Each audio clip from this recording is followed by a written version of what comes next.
Le rug pull d'un collégien. La crypto-monnaie, ce n'est pas seulement des graphiques qui montent et qui descendent. C'est un miroir. Un miroir de nos rêves, de nos peurs et de nos plus grandes contradictions. Car derrière chaque token, chaque investissement, il y a des histoires humaines, parfois absurdes, souvent inspirantes, toujours révélatrices. Des collégiens qui deviennent millionnaires, des communautés entières qui financent des miracles, des arnaques qui se transforment en leçons de vie, et même des inconnus qui redistribuent leur fortune comme des héros modernes. Si vous pensez que la finance est froide et prévisible, détrompez-vous. Le monde de la crypto, c'est une école. Brutale, imprévisible, mais incroyablement lucide. Il nous apprend que la confiance vaut plus que le profit, que la curiosité peut transformer une vie et que l'argent, s'il n'est pas maîtrisé, finit toujours par nous posséder. Aujourd'hui, on va plonger dans 5 histoires vraies, 5 leçons folles qui montrent que la crypto-monnaie n'est pas seulement un marché, c'est une métaphore de la vie elle-même. Accrochez-vous, car la dernière leçon risque bien de changer votre façon de voir l'argent. Pour toujours. Il y a des histoires qu'on n'oublie pas, parce qu'elles nous rappellent que le marché n'a ni âge ni pitié. Imagine un garçon de 13 ans, un simple collégien, qui découvre l'univers de la crypto-monnaie depuis sa chambre, entre 2 devoirs et un paquet de chips. Il joue, expérimente et décide de lancer son propre token sur une plateforme en vogue, pum.fun. Ce site permet à n'importe qui de créer une crypto-monnaie en quelques clics. Et pour lui, c'est une aventure excitante, presque un jeu vidéo. En live, il invite d'autres internautes à investir. Le flux prend de l'ampleur, des centaines de spectateurs connectés, des messages qui défilent et le prix de son token qui grimpe. Il ne réalise pas encore qu'il vient de créer une mini-bulle spéculative, une leçon grandeur nature sur la psychologie de l'investissement. Et puis, d'un clic, tout bascule. Sans réfléchir, il vend tout. On appelle ça un rug pull, un retrait brutal qui vide la valeur du marché. En quelques secondes, les investisseurs voient leur crypto-monnaie s'effondrer. Certains paniquent, d'autres insultent, beaucoup réalisent qu'ils viennent de perdre leur mise, mais le plus surprenant, c'est ce qui se passe après. Le marché reprend le dessus. Des acheteurs décident de racheter le token, convaincus qu'il ne pourra plus être vendu par son jeune créateur. Résultat, le prix explose, plus 77 000%. Certains transforment 100 $ en près de 1 million. La vie est parfois plus ironique que la fiction. Le collégien, lui, gagne 30 000 $ et découvre à 13 ans la puissance et la folie du monde de la finance numérique. Mais l'histoire ne s'arrête pas là. Pris de remords, ou peut-être d'amusement, il relance un second token, baptisé Sorry. Oui, pardon. Et les investisseurs le suivent à nouveau. C'est à la fois fascinant et inquiétant. Le marché ne retient pas toujours ses leçons. Il vend encore, empochant 20 000 $ supplémentaires. Cette anecdote n'est pas qu'un fait divers, c'est un miroir de notre rapport à l'argent, à la confiance et à la cupidité. Même en France, où les investisseurs se tournent de plus en plus vers des plateformes comme Binance ou Coinbase, la leçon reste la même. Sans stratégie claire, l'investissement devient un jeu de hasard. Alors que retenir? Que la crypto-monnaie n'est pas qu'un outil d'enrichissement rapide, mais un formidable professeur d'humilité. Que le marché, impitoyable, récompense parfois l'audace, mais punit toujours la naïveté. Et surtout, que même un adolescent peut provoquer un mouvement mondial simplement en cliquant sur « Vendre ».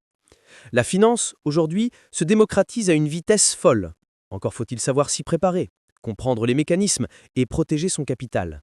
Si vous êtes prêt à prendre le contrôle de vos finances et à construire un avenir sûr, vous êtes au bon endroit. Ici, nous transformons la complexité de l'argent en étapes simples et pratiques pour que vous atteigniez vos objectifs sans complications. Dites « j'aime » si cette vidéo vous a aidé. Cela permettra à d'autres personnes de découvrir ce contenu. Partagez en commentaire. Quelle a été votre plus grande révélation financière aujourd'hui? Votre expérience peut inspirer et aider d'autres membres de notre communauté à progresser. Et n'oubliez pas, abonnez-vous à la chaîne et activez la cloche pour continuer à recevoir nos guides pratiques et avancer dans votre parcours vers la liberté financière. Ensemble, construisons un avenir solide et sans inquiétude. Un meme coin olympique. Et si une joke d'Internet pouvait envoyer une équipe entière aux Jeux Olympiques? C'est pourtant ce qui est arrivé à la mythique équipe jamaïcaine de bobsleigh. À l'époque, en 2014, la qualification est historique, mais le compte en banque est vide. Aucun sponsor, aucun moyen de payer les billets d'avion, l'hôtel ou la logistique. L'histoire aurait pu s'arrêter là, une victoire sportive sans lendemain. Mais Internet a décidé d'en écrire la suite. Sur Reddit, un utilisateur raconte leur situation et évoque un film culte, Rasta Rocket. En quelques heures, la communauté crypto s'enflamme. Un groupe de passionnés propose une idée folle, financer le rêve jamaïcain. En Dogecoin, ce fameux meme coin, né pour rire du marché, mais devenu un symbole de solidarité numérique.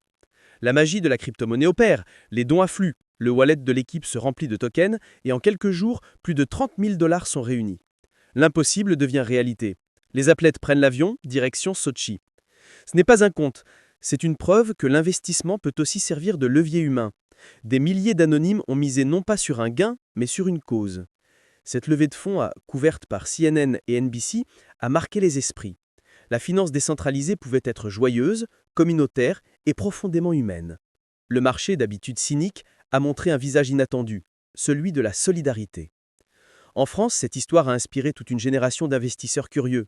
On a vu naître des initiatives similaires, utilisant Bitcoin ou d'autres crypto-monnaies pour soutenir des associations sportives locales, des jeunes talents ou même des refuges animaliers. Les banques traditionnelles, elles, regardaient tout cela avec scepticisme. Comment un token né d'une blague pouvait-il concurrencer un système financier centenaire? Mais c'est bien ce qui fascine, la capacité d'une communauté à transformer la dérision en mouvement économique réel. Un simple clic sur le marché, un clic, et c'est un rêve collectif qui décolle. Cette histoire nous rappelle que derrière les graphiques et les courbes de prix se cachent des humains, des émotions et une énergie créatrice immense. L'investissement ne se limite pas à gagner de l'argent, c'est aussi une manière de participer à quelque chose de plus grand que soi. Et si aujourd'hui un même coin a pu financer des Jeux Olympiques, qui sait ce qu'un projet communautaire pourrait réaliser demain? Le meilleur reste peut-être à venir. Et vous ne croirez pas ce que la prochaine histoire révèle sur la frontière entre le vrai et le faux dans le monde crypto. Le rug pull qui n'en était pas un. Imaginez la panique. En 2018, alors que la folie des ICO envahit la planète, chaque jour naît une nouvelle crypto-monnaie. Des projets sans produit, sans vision, mais portés par l'espoir d'un enrichissement rapide. C'est dans ce contexte que la start-up allemande SafeDroid décide de frapper fort.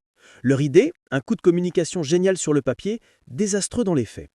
Après avoir levé près de 40 millions de dollars, ils publient sur leurs réseaux sociaux un message laconique. Thanks guys, over and out. Puis, silence total. Plus de site, plus de réponse, plus rien. Pour la communauté, c'est clair, encore un rug pull. Le marché s'enflamme, les forums explosent, les investisseurs crient au scandale. Mais 24 heures plus tard, coup de théâtre. Les fondateurs réapparaissent. Non, ce n'était pas une arnaque, mais une leçon. Selon eux, ils voulaient éveiller les consciences, montrer que l'investissement sans analyse ni prudence peut être fatal. Le message, ne croyez pas tout ce qu'on vous vend dans le monde des crypto-monnaies. Beau discours, sauf que la confiance, elle, ne revient jamais totalement. Le mal est fait. Sur le marché, la réputation de SafeDroid s'effondre. Leur token, autrefois prometteur, perd la quasi-totalité de sa valeur. Comme on dit dans la finance, il faut des années pour construire la crédibilité et 1 seconde pour la perdre.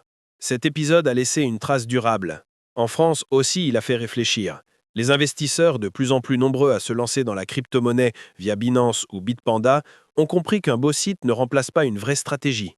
Les régulateurs, comme l'autorité des marchés financiers, ont commencé à durcir les règles. Désormais, les projets doivent prouver leur transparence, leur audit, leur vision long terme. Le marché grandit, se structure et apprend de ses erreurs. Car au fond, chaque crise, chaque rug pull, chaque panique collective est aussi une leçon de maturité pour tout l'écosystème. Et c'est bien là le paradoxe de la finance moderne. Elle avance en trébuchant. Les chutes, les erreurs, les excès forgent un savoir collectif. Ce faux scam, né d'une blague, a finalement éveillé des milliers de consciences. Derrière la peur, un apprentissage. Ne jamais confier son argent sans comprendre où il va. Et surtout, ne jamais sous-estimer la puissance émotionnelle du marché. Et croyez-moi, la prochaine histoire va vous prouver qu'au milieu de la cupidité et du chaos, il existe encore des âmes désintéressées. Le bon samaritain anonyme. Dans un monde où la finance rime souvent avec égoïsme, une histoire comme celle-ci réconcilie avec l'humanité. En 2018, un utilisateur anonyme, connu seulement sous le nom de Pine, décide de faire un geste qui bouleverse la communauté crypto. Après avoir accumulé une fortune grâce à Bitcoin, il ne cherche ni reconnaissance ni gloire. Au contraire, il crée un site au design presque banal, sans marketing, sans promesse d'investissement. Son seul but, redistribuer sa richesse à ceux qui en ont besoin. L'idée semble folle, un inconnu prêt à donner des millions gagnés dans la crypto-monnaie. Et pourtant, il le fait, méthodiquement, avec humilité. Au fil des semaines, Pine envoie plus de 5000 bitcoins à des associations du monde entier. Eau potable, santé mentale, éducation, liberté numérique, écologie, il soutient des dizaines de causes sans rien demander en retour. Sur le marché, certains le prennent pour un mythe, d'autres pour un génie de l'investissement spirituel. car dans un univers dominé par la spéculation, cet homme rappelle une vérité simple. La valeur réelle d'un token ou d'un portefeuille dépend de l'usage qu'on en fait. Quand la crypto-monnaie devient un instrument de bien, elle dépasse le profit pour toucher à quelque chose de plus grand, la dignité humaine. Cette histoire a beaucoup circulé en Europe, notamment en France, où la générosité anonyme de Pine a inspiré de nouvelles initiatives. Des communautés crypto françaises ont lancé des campagnes similaires pour aider les sans-abri ou financer des actions écologiques. Même certaines banques en ligne, comme Revolut ou N26, ont observé ce phénomène et intégré des options de microdons en Bitcoin. Ce geste a prouvé que l'investissement et la solidarité ne sont pas incompatibles, que le marché n'est pas seulement un espace de compétition, mais aussi un lieu de contribution. Et puis un jour, Pine publie un dernier message. Thanks all, thank you world. Vinus Pine. Rien de plus, pas d'adieu dramatique, pas d'interview télévisée, juste un silence noble. On ne saura jamais qui il était, mais on se souviendra toujours de ce qu'il a fait. Il a rappelé que la liberté financière ne se mesure pas en millions, mais en impact. Et pourtant, la prochaine histoire va vous prouver que l'argent facile peut aussi devenir le piège le plus dangereux de tous. 10 millions reçus par erreur. Imaginez, un matin vous ouvrez votre application crypto.com et découvrez que votre solde affiche 10,5 millions de dollars. Pas 100, pas 1000, mais 10 millions. Un bug, évidemment, mais face à une telle somme, combien d'entre nous auraient vraiment résisté à la tentation ? C'est exactement ce qui est arrivé à une utilisatrice australienne de la plateforme en 2021. Elle attendait un simple remboursement de 100 $ et, à cause d'une erreur de saisie, la société lui a envoyé des millions. Pendant plus de 7 mois, personne ne s'en rend compte. Le marché continue de tourner, le Bitcoin fluctue et elle, discrètement, commence à dépenser. Une villa à 1,4 million, des transferts vers sa sœur, un nouveau style de vie. L'histoire aurait pu s'arrêter là, mais la réalité, elle, finit toujours par rattraper l'illusion. Lors d'un audit interne, la plateforme découvre la gigantesque erreur, la justice entre en jeu. L'argent est saisi, la maison confisquée et la femme condamnée à rembourser chaque centime avec intérêt. Cette histoire, bien que spectaculaire, est une leçon universelle. L'argent le plus dangereux, c'est celui qu'on n'a pas mérité. Dans le monde de la crypto-monnaie comme ailleurs, ce que le marché donne par erreur, il le reprend tôt ou tard. Et derrière la fascination pour le gain rapide se cache souvent une réalité plus dure. La stabilité financière ne se construit pas sur la chance, mais sur la discipline, la patience et la connaissance. Et en France, cette anecdote a résonné comme un avertissement. Trop d'investisseurs se laissent séduire par la promesse d'un coup de chance, un token qui explose, un projet miracle, une rumeur sur le marché. Pourtant, la vraie richesse vient d'un investissement réfléchi, maîtrisé, aligné avec ses objectifs. Les banques françaises comme la Société Générale ou Boursorama rappellent régulièrement que la précipitation mène souvent à la perte. Et si cette histoire avait un message, ce serait celui-ci. Dans la finance comme dans la vie, ce qu'on n'a pas construit ne dure jamais. Et pourtant, derrière chaque erreur se cache parfois une opportunité. Celle d'apprendre, de rebâtir et de reprendre le contrôle. Car la liberté financière ne dépend pas des millions qu'on reçoit, mais de la sagesse avec laquelle on les gère. Et si justement ces 5 histoires n'étaient pas seulement des anecdotes, mais les clés pour transformer votre rapport à l'argent?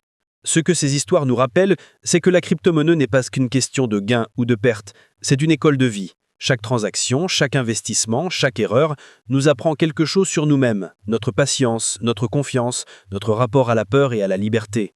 Le marché change, les tokens passent, mais la vraie richesse reste toujours la même, celle qu'on construit à l'intérieur. Alors, posez-vous une question simple.